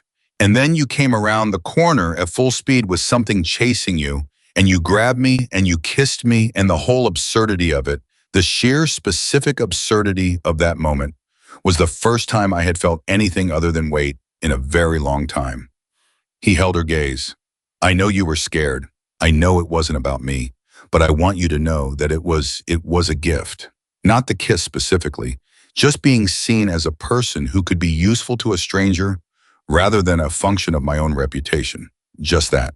She looked at him for a long time. Adrian, she said. Yes. I didn't know who you were, she said, but I felt the stillness. Even when I was running from Michael, I felt that you were settled, solid, like something that wouldn't move unless you decided to move. She paused. I think that's what I reach for. Not power, not safety exactly, just something that held still. I held still, he said. You did, she said. He reached out and took her hand. Carefully, not the way someone grabs, but the way someone makes an offer open patient, the kind of gesture that means take it if you want it and means it. She took it.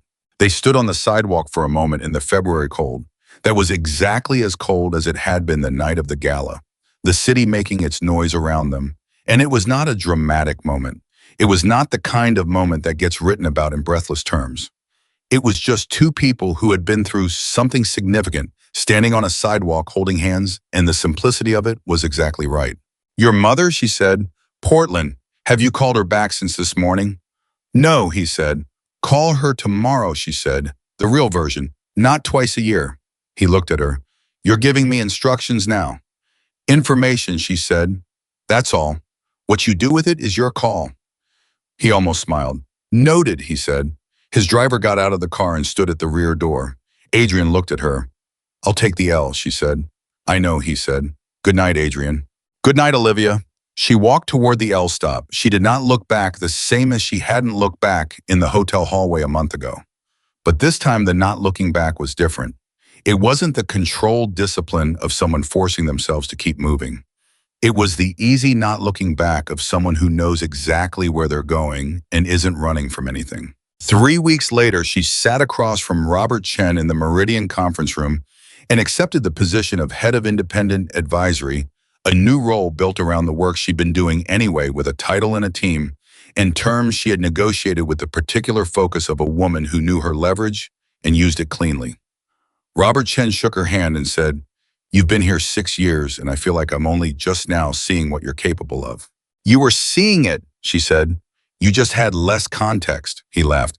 Fair enough, he said. She left his office and walked back to her own and stood at the window for a moment. 6 years she had worked in this building. 6 years of being good at her job in a way that was visible only in numbers and outcome, never in the room, because she had spent 3 of those years letting one man's voice convince her that her judgment was suspect and her instincts were unreliable, and she was lucky to have someone who understood her. She understood herself now. The meeting with Webb's team happened on a Tuesday morning in the Federal Building on Dearborn Street.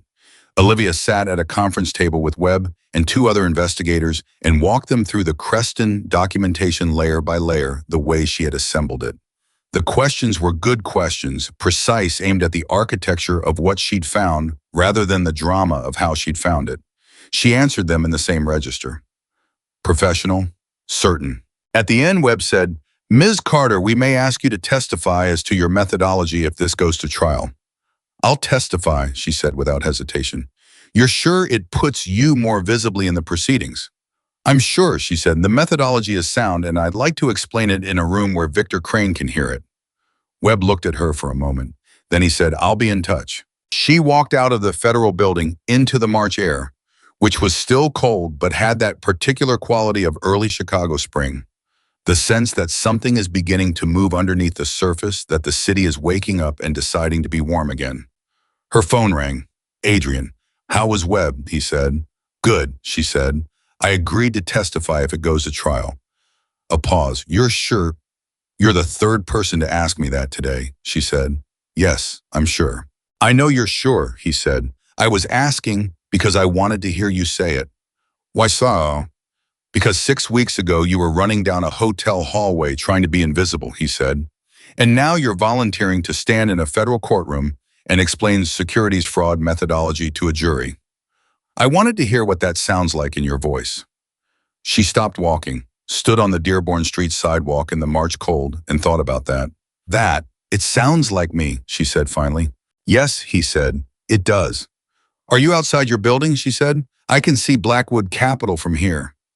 I'm at the window, he said, 38th floor. She looked up toward the dark glass of his building.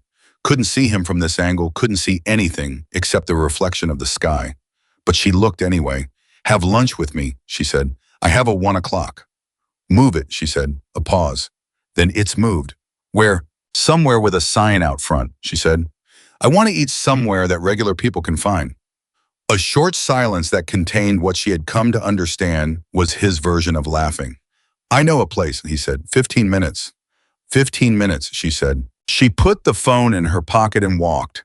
The city moved around her, cabs, pedestrians, a food cart on the corner, 2 women arguing cheerfully over which direction to go, the whole ordinary, magnificent machinery of a city, being a city indifferent and enormous and full of corners. You haven't turned yet. She thought about a night 6 weeks ago when she had stood in a hotel hallway with nowhere to run and had made the most impulsive decision of her life. She thought about everything that decision had opened. She thought about what she had been before that night, capable, careful, good at her work, slowly disappearing, and what she was now, which was the same woman, only fully present, fully forward, taking up exactly the amount of space she had always deserved. Olivia Carter had run from something and accidentally walked into a war, and she had come out the other side not unscathed but undivided. All the parts of her present and accounted for, nothing suppressed, nothing surrendered. She had not been rescued. She had not been saved. She had walked into a federal prosecutor's office and explained securities fraud methodology, and she had negotiated a title and a team, and she had stood on a sidewalk and taken a man's hand because she wanted to. The L rumbled somewhere overhead. A bus exhaled. Someone's phone played a snatch of music and then went silent. Olivia turned the corner toward the restaurant with a sign out front where a man who had learned to be alone and was done with it was already 15 minutes early waiting. And she did not look like a woman running from anything. She looked exactly like what she was, a woman who knew where she was going, who had chosen the direction herself and who was walking toward it without apology and without hesitation, forward, certain, and entirely completely free.